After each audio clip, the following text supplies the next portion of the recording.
There's never a voice in the back of your head that says, this is just wrong? If you can't take a joke, fuck off. The film's called Bloody Knuckles, and it's the story of a guy named Travis Warner, who is an underground comic book artist. He has a comic book called Vulgarian Invasions, and it's a comic that, like most underground comics, gleefully wallows in the profane and the obscene.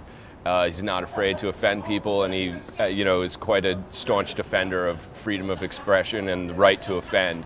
However, he offends the wrong guy, and that guy ends up sawing his drawing hand off of him, and as a result, Travis gives up on his free speech crusade. He gives up on his comics, and he really gives up on everything in his life. And that's when his hand returns from the grave to set things right.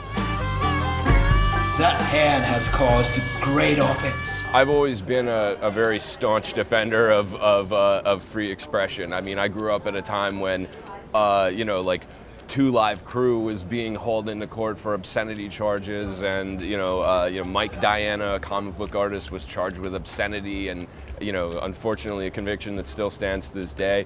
And I always found myself, like, the stuff that I was always into always seemed to be the target of censors, and I really hated that. So it's really been something that I've kind of been fighting my whole life. I have a huge problem with people telling me that I'm not allowed to say something, or I'm not allowed to watch something, or listen to something, or read something. I find that totally unacceptable. So it's a little personal to me, but I also didn't want to be I didn't want to be too preachy. I wanted to make a fun picture that everyone and good, gorehounds can go out and have a good time with. He did this to you, didn't he?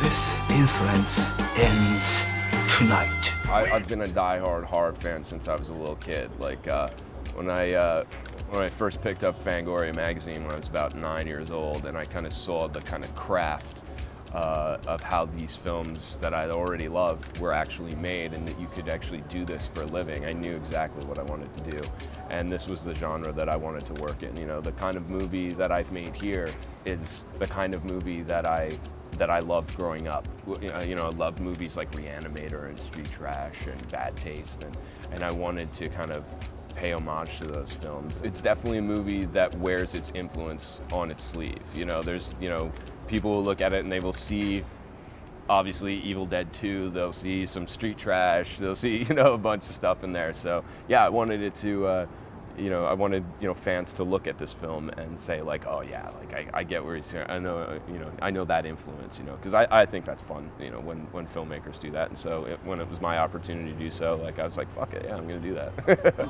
You cause all this bloody mayhem over a little comic book.